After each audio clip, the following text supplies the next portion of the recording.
California Regional Common Ground Alliance. Thank you everybody for joining us this beautiful Friday. This is our ninth event, or ninth time we've done a mock strike event. This is going to be the third time we've combined it with our training sessions, which you guys are all going to enjoy after this. Again, I'd like to start off with a gratitude for our Orange County Fire Department, who so graciously partnered with us to make this a meaningful event. We truly appreciate you guys.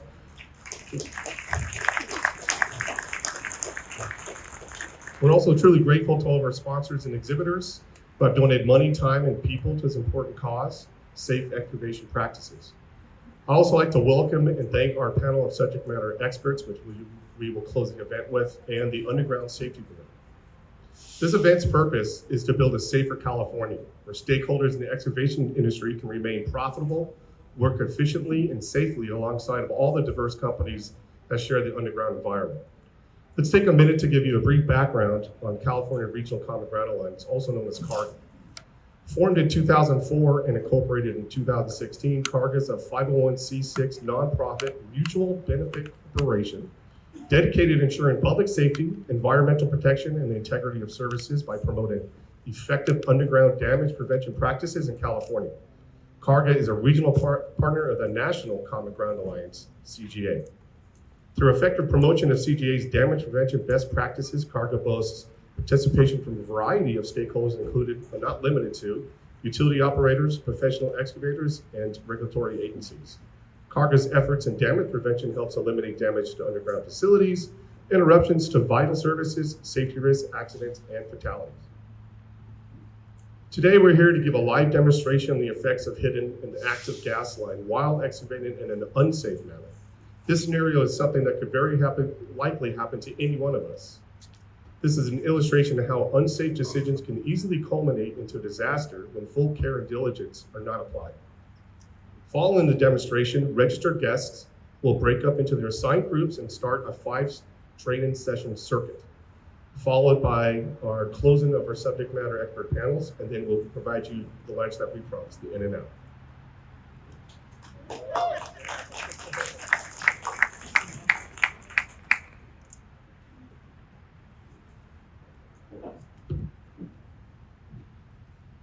We'd also like to give a shout out to our gold sponsors that have contributed to help make this day possible.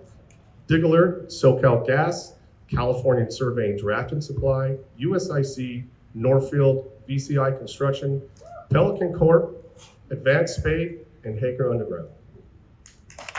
Let's get going.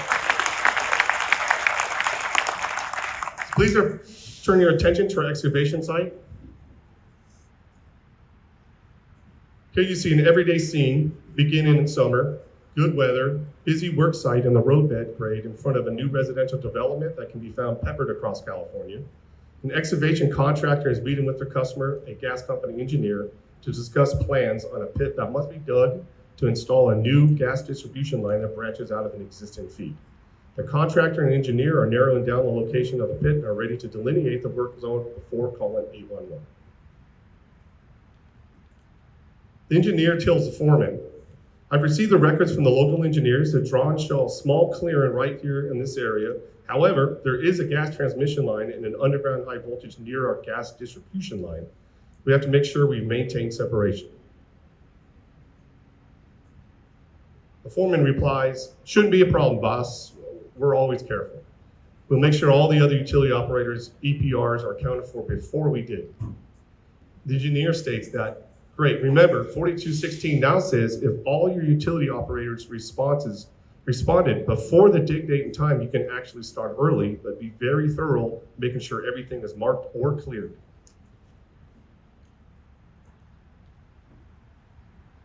The engineer indicates right where he needs to install the new line to intersect the old and instructs the foreman to call 811.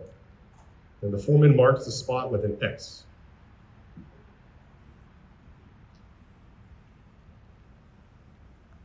USA has been called, a locator has been dispatched to mark the site.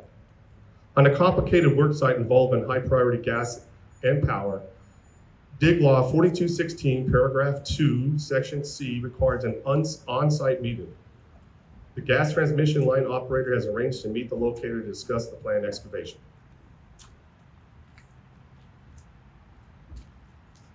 never seen a live locate, be prepared to be wowed. It's amazing.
Breathtaking, isn't it?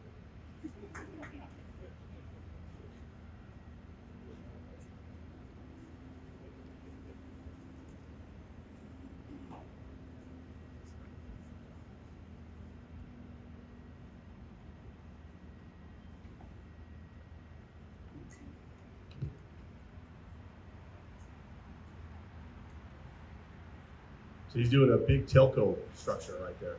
And I don't know if everybody knew, but if you hit the telco, that's the most expensive stuff to hit as far as just pure dollar value.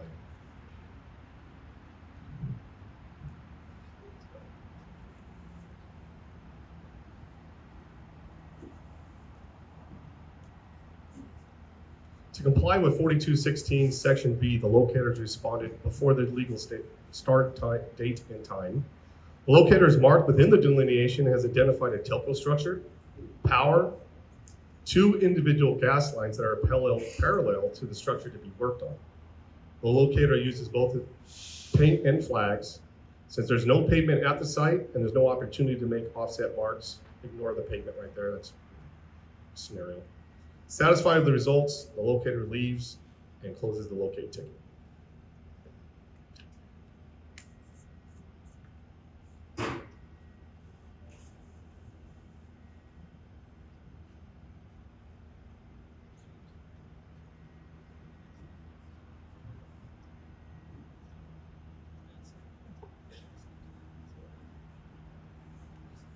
Forty-two 16.2 paragraph B establishes that excavation must start within 14 days of notification. However, all the utility members on the dig ticket have responded with marks or all clear. The gas company engineer and the excavation foreman have arrived a day before the dig date in time to meet with the owner of the high priority transmission line, make sure it was safe.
I have a little nervous, a little scared, hiding from the cameras here. Where'd the guys go? Bang.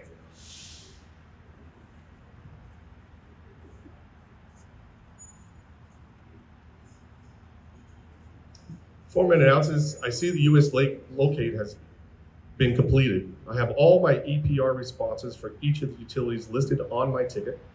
Power, your telco, and gas, just like my USA ticket shows. Engineer responds, Good, I see the transmission line is about 24 inches where we want to dig. Can we use a vac truck? The foreman replies, we indicated that on the USA ticket we may need to use vac truck. The transmission line owner indicated not to use it yet. The gas transmission line engineer, who's now at site, points to the X marked on the ground and says, is this where you want to dig? You are within the 24-inch tolerance zone of my transmission line, but there's no catholic protection on this line. I'm okay that you use a vac truck, and I will email you that permission, but you still need a standby. The foreman says, great, I'll call for a truck so we can pothole and daylight transmission line safely. The engineer replies, let's get started.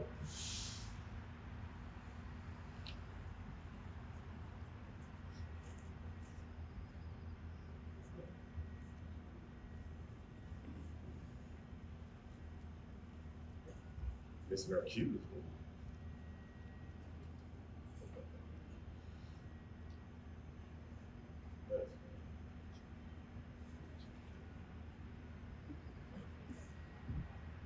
Yeah, we rehearsed this several times yesterday.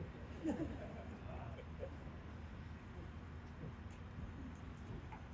aren't paid actors, these are real guys, they're real operators, real techs. We'll begin our excavation. Because the excavation moves forward after the transmission gas line is safely and legally potholed, after the field meet with the owner's representative. As you may suspect, this is not a scenario where you need an emergency response. This job is completed with no issues. A day early and everything intact and everybody safe. So why did we show you this? We demonstrated that by following the legal requirements that are made to reflect the best practices that we all learn collectively from multi-stakeholder organizations such as CARCGA and the Underground Safe Board. We can get our work completed effectively and safely.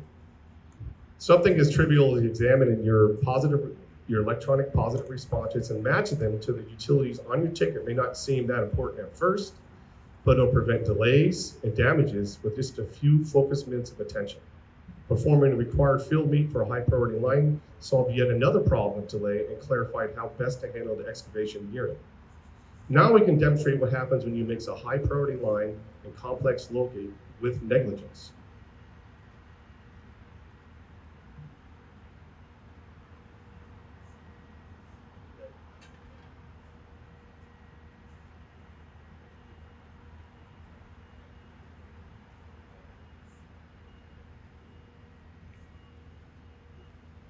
Now let's imagine that the crew before you has been replaced by a crew from a parallel yet unequal universe, a place where no enforcement and the rush to complete jobs supersedes reason and safety.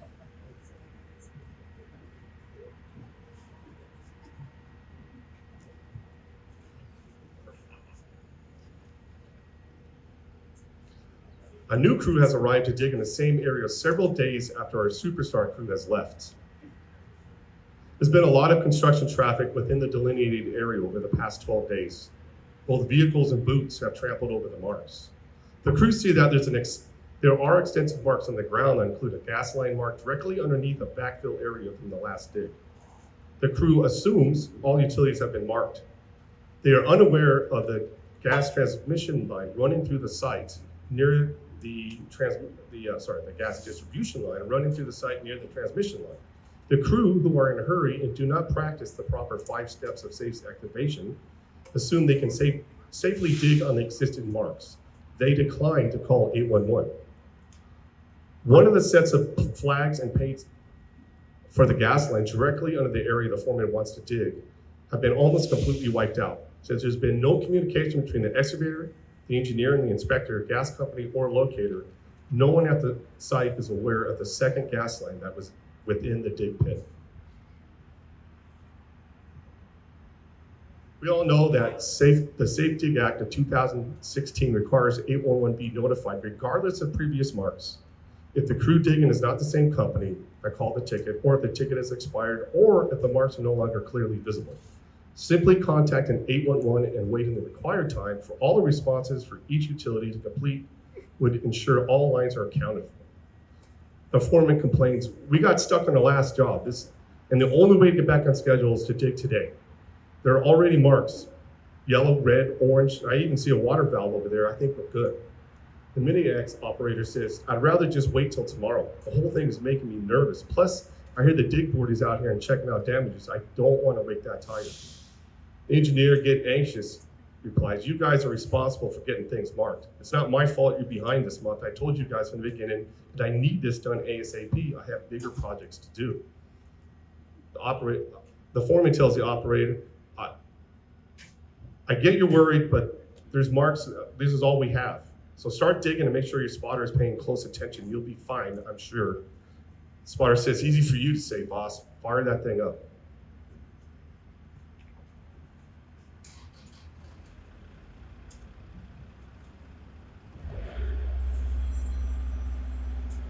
The Mini X, the backhoe operator asks the spotter, how deep have they gone so far? The spotter answers, about 4 feet, almost there, all clear.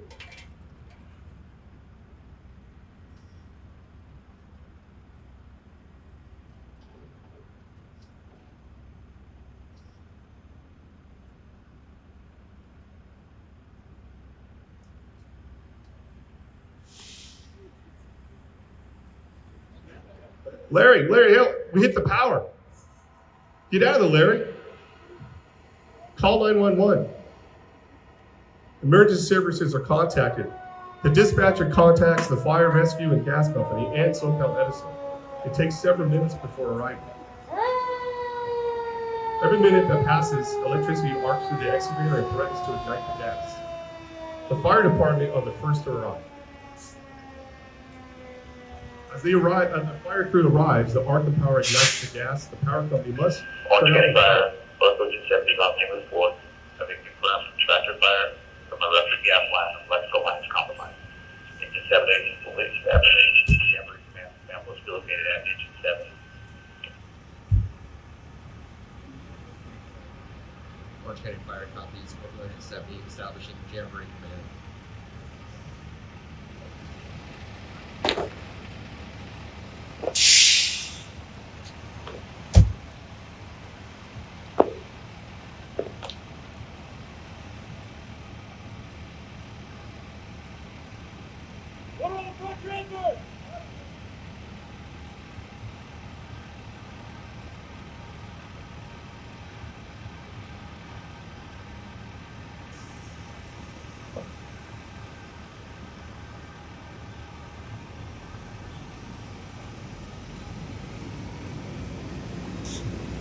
SoCal Edison has arrived and assessed the situation. A crew is dispatched to the nearest power cutoff to shut off the flow of electricity.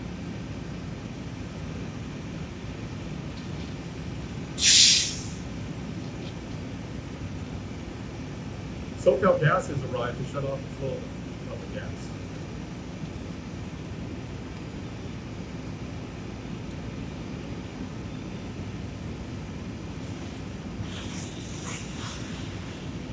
Even with the gas supply shut off, there are still several minutes of fuel left in the line that continues to burn.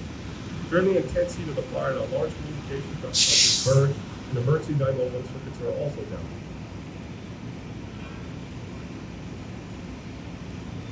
Pressure drops and power is turned off, fire rescue can begin their approach.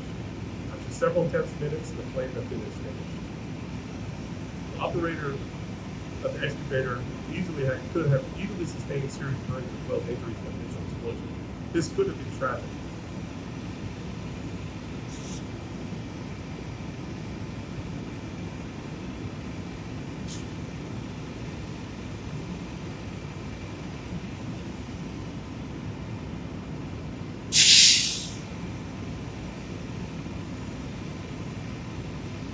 The fire captain addresses survival. You three should be glad you're alive. This could have been a life-changing event. As of the notifications to the emergency response team, the state of California dig board investigation team is also being dispatched. A formal investigation will begin. A tragedy almost occurred, not just for those on location, but for the families and friends at home. Someone could have lost a parent, or their spouse, or their child. Someone could have lost their best friend. All this was preventable. It should have been. Every day is a life and death situation for anyone who drives around. Gas is not the only killer, power is deadly as well. Damage to telecommunications lines that contain emergency 911 circuits are also a life and death situation. This tragedy almost cost a life. but it did destroy potentially over $1 million of plant, resulting in tens of thousands of dollars of fines and plant. Through our work with CARCGA, we've learned that these strategies are avoidable by strictly adhering to the practices outlined in the Safe Dig Act of 2016. I'd like to give a minute for the chief here to speak on behalf of the Orange County Fire Authority. My name's Eric Bennett. I'm a battalion chief here at Orange County Fire Authority, and I oversee our recruit fire academies, which are held right here at RFOTC twice a year. First of all, welcome to RFOTC. Welcome to OCFA. This is a great event that we're proud to host here. Excuse me. What you see here is because those three numbers weren't dialed and they didn't follow what should have been followed, they didn't follow the correct procedures, we now have an incident that puts us at risk, puts the employees at risk, puts the public at risk. Not only that, but that engine company is now out of service because they have to sit here and manage this while the gas company is en route to shut the line down. That engine company now can't respond to another emergency. If it is a large enough gas line, we might even have more engine companies or truck companies that are now tied up and are unable to respond to other emergencies. So simply by dialing those numbers and getting the correct information prior to digging, this could have been avoided. Also injuries, certainly burn injuries. We've seen them, I've seen them at dig sites. Some horrific injuries that absolutely could have been avoided. And no reason to put anybody at risk, our firefighters at risk, or put the public at risk. Again, this is a great event. Please enjoy everything they have for you today. Take something home, just like we always do in the academy. We learn every single day. Take something home today and apply to your life out there. So welcome and thanks for having me.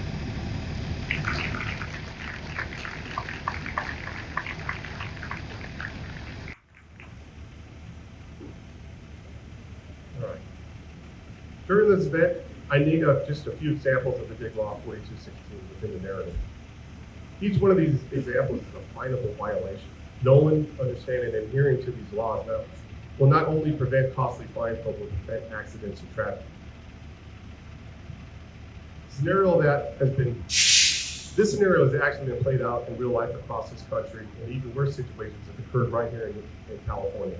In fact, a similar explosion along the creek in Northern California in 2004 is what inspired the formation of California's regional chapter of Common Ground Alliance. But such tragedies happen at too regular an interval, you can see why the dig board investigators in the levying of fines and penalties are a necessary addition to California's regulations. CARCGA has learned that the only way to prevent such damages is to join together, fully committed to real conversations to work out the best practices that will help prevent these accidents and still allow each one of us to remain profitable.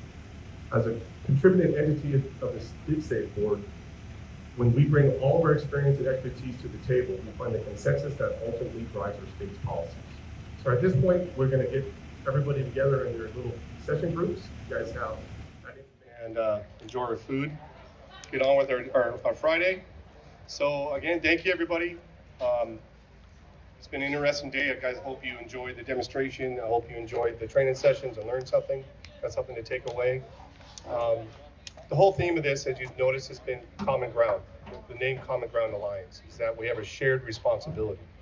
Any one of the entities, if it was only utility operators making the law, it would be really difficult for your professional excavators to remain profitable, and the vice versa, right? If it's the excavation industry controlled everything, it'd be really difficult for operators to manage their facilities. So coming together as a group, finding out what's the best practices is what this is all about. So today we are proud to present our partnership with the Underground Safety Board by the summary of the California Regional Common Ground Alliance panel of subject matter experts that we assembled to work in conjunction with what we call the USB's statewide coordinated outreach and education program. That includes a series of public workshops in which CARCGA's panel followed and contributed to. The program was intended to examine the most effective way to address the leading cause to excavation damage. So we have the damage information reporting tool called DIRT. It collects data throughout the country and throughout California. It's inputted by you folks, by utilities, where you can go in and say, there's a damage, this is what happened. So we took that data and we used it to determine the number one cause of damages here in California. And it was pretty obvious, it's not calling 811. It's not a big mystery. That's, for most damages that have happened, it resulted from not contacting 811. So then, throughout the year, the USB's workshops identified the excavator types, the targets. Who were we trying to, most commonly does not call 811. That was a combination of homeowners and their small contractors, whether licensed or not, some out-of-state folks, small professional excavators with and without licenses. So it was kind of the little guys. It wasn't the big pros. And everybody that's here, as far as excavators, you got an invitation because you called 811. So it's not really directed at you. But the idea is how do we reach these folks? So the USB then worked to understand the reasons, from the lack of awareness and training to worries about regulatory enforcement when lacking licenses or permits. In other words, if I call 811, are they going to notice I don't have a business license? Then we moved on from that point. We identified who they were. The USB then worked on understanding the reasons, right? As we said, time pressures, belief, blah, blah. Then taking this information, we looked at the motivations and cultures of those folks that we're targeting. And we deliberated and figured out some corresponding language that could be created to appeal to those identified in this group. So then both the Underground Safety Board and CARCGA's panel of subject matter experts worked independently on creating solutions to address this problem, or address these groups, I should say. So CARCGA's panel decided, after much discussion, we would go back to a low-tech style communication, which is door hangers. It would be cheap, it's simple, and it's an effective means of reaching our target market, because we're talking about homeowners, the contractors, know that everybody lives somewhere, so we want to go to the residences and give them a door hanger. That's what we decided to do. One of the reasons we did that, because we looked at what has technology done for communication for utility. Do you still open your power bill? Do you even get a paper bill? It's paperless, right? Auto pay. There's really no reason for you to open an email or a paper mill, because some companies do put 811 flyers in these things, but no one's looking at it. Back to the door hanger. Well, you got to open your door, right? And if multiple utilities are giving you the same door hanger, it's going to be this constant exposure. Eventually, somebody might want to click on a QR code on that door hanger and learn, oh, this is free to use, right? It's not going to expose me to any kind of regulatory enforcement if I don't have a permit or whatever it may be. So it addressed a lot of our problems. And you guys, when you came in, there was a program. In the back of that program is the flyers that we're talking about. If you haven't seen it, when you go by the registration, take a look. It's a very general flyer. It'll be posted on both call centers, Dig Alert down here, USA North up in the Bay Area, where it can be downloaded by you guys, by any utility operator who can then modify it, put their own company brand in, all their own information on it, print it out, and distribute it. So we're talking about repair crews, locate crews, a lot of power companies canvass neighborhoods to create awareness about low energy programs, all these things. So there's always people going door to door, technicians, contractors that we could have armed with this flyer, this door hanger. They can be printed out and brought to shows like this, other trade shows, all kinds of different things, public events, sporting events. Anybody could do it. Excavators can do it, anybody can do it. And again, it's low tech, it's cheap, and it corresponds with what all the hard work that the board did this year to identify the target market and create the language. I'm a little off script, so let me find out where I was. You guys don't have the door hanger. I have it here. So I'll just kind of read the little quotes that we have on there, which is language that we decided would appeal and make sense to both homeowners and small contractors. So you can't really see, but there's two versions, right? It's going to be available however in both versions, north and south. So what we wrote was 811. It's free to use, but costly if you don't. Utilities can be anywhere at any depth. Even a small dig can be a big problem. Utility damage carries both a financial cost and impacts everyone's safety. Use 811 to avoid using 911, and that's our door hanger. On here's QR code that would link you to the call centers, and on each call center's websites, there's all kinds of great training information, everything you need to know. They continually have any update on the law was always updated there. So if you want to see what the law is and any change, it's all there. Both North and South call centers, notification centers, websites are extremely great resources. So, get back. So, in the panel that you see here, this is just a limited view of who was on the panel, so I can describe some of it. Of course, Underground Safety Board is the star of the show. We have our players today: Southwest Gas, SoCal Gas. We've had the City of Long Beach was on there, San Diego, PG&E up north. City of San Jose, the County of Santa Clara up north, City of Palo Alto, whose team made this for us, SMUD, which is Sacramento Municipal Utility District, East Bay Municipal Utility District, which covers Oakland and the whole area. So we had a very robust panel. Not everybody could be here today, but we just wanted to show that bringing us together in a kind of an informal manner or formal manner is really produce something very simple and probably very effective. We'll find out. We can do a little before and after research to see how well this went. And this is a continuing thing. This is what the state of California is required to do each year. And this is just the first time we've tried to work with it, and it worked well. And you guys are all invited to be a part of this. They have board meetings north and south. You can literally show up and participate. You can call in online and say, I work for XYZ Excavator. This is what I'd like to see. This is what I found. But these things are all contributing to how this works out, right? And when we're all done with these things, and each year when Senate bills come out and we rewrite the law and we adjust it, all of your inputs can be a part of it by participating, either through the U.S. Underground Safety Board's meetings or through our organization. We're cited in the law. We're a big part of it. You would have an impact in your own everyday work. So if I think a couple of our members here, or maybe at least one, would like to add in and discuss a little bit about the panel, then feel free. Would you like to? I'll just chime in for a minute, but that food smells a little good. But we keep hearing about subject matter experts. We've said that several times, but the reality of it is, I mean, we were selected. I mean, this panel right here was selected to represent for the committee and for CARCGA and for you all here. But the reality of it is, the subject matter experts are all of you, right? And that's why you're all here today. This door hanger initiative, it seems, he mentioned, hey, we're going back old school a little bit, but the reality of it is, when we have incidences and you may speak with a homeowner and I didn't know anything about it. I didn't know about 811. And for some of us, we're wondering, how is that possible, right?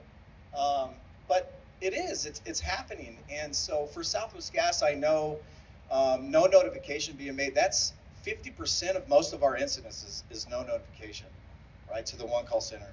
And so if we can, with the help of all of you right here, just hand out that door hanger or speak to somebody. You're on a project, you're replacing a service, or you're a line locate contractor and you're marking that line, you have that opportunity, place it on that. Even if they're not the ones that called in that ticket, we're at least spreading that word and those numbers of 811 to make notification and get their lines marked out, right? And so this is really a great initiative. It makes sense, the no notification, because we're seeing it. I think initially you're is that really the biggest problem that we're having, right? But when you look at the data and you review the data, sure enough, it is. And so how do we get that information out there? And really, that's why all of you are here. You've called in 811. And so that makes all of you the subject matter experts. And I think that, with the help of everybody here, we can spread that word and get more people calling in 811 and protecting all of the facilities, protecting themselves, and as we move forward. So definitely, thankful to be on this committee, and I appreciate it. And so working with a great group here, and some great ideas, and I think this door hanger is a strong step moving in the right direction. And it's funny, and I'll stop talking here because I'm gonna ramble on. Yeah, that's right. I'm gonna ramble on. You're gonna, hey, stop. But hey, how many times you've been to the rental yard, right? To get a little walk behind trencher. Can we say, hey, can I put this on your trencher as you rent it out? I know there's so many opportunities. So, but other than that, I'll stop talking. Are you guys having a good time? All right, love it. Here we go.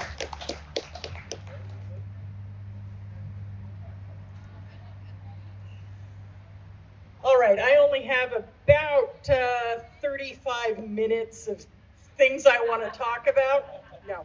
I know you all are here because you wanted the free in and out, so I will be very brief. I am Ann Diamond. I'm the president of Underground Service Alert of Southern California, also known as DIGALERT. I'm also the secretary treasurer of the California Regional Common Ground Alliance. That's the hat I'm putting on right now, is my CARCGA hat. If you are not a member of CARCGA, we would love for you to join. It's not very expensive for each company. If you want to be a stakeholder member, it's $200 a year. If you want to be an associate member, it's $100 a year. It is for a company, so you can have more than one person from your company become part of CARCGA. What we do is we have 4 working committees: education and marketing. That's who put on this. Michael and Matt are the co-chairs of that. They do a lot of work. We work to try and get the information out there to everyone so that they know about safe excavation. We also have the Subsurface Safety Incident Prevention Committee, SSIP. They look at different processes to make excavation safer. They meet every month. We also have the Technology Committee that looks at different types of ways to make excavation safer, whether it be existing technologies or technologies that are coming down the road. And finally, we have the Legislative and Regulatory Committee. We look at laws, 4216. We also come up with ideas for regulations to present to the Underground Safety Board. We've been involved in the California Dig Safe Act of 2016. Again, a lot of this is because we work together. It's not just excavators, it's not just operators, it's not just locators, nor is it, we need to hear from everybody so that everybody can work together to make sure that they have a safe excavation. With that being said, if you registered and I have your email address, and if you were one of the ones who weren't registered, if you could give me your email address, we want to send a survey out because we would like to know how we did on this event. We want to know if this was good, what would you change, was the food good? That one I pretty much already know. You're all going to say yes. You can send your, if I don't have your email address because you did not register and you weren't pre-registered, please send your email address to info@carcga.org. Thank you.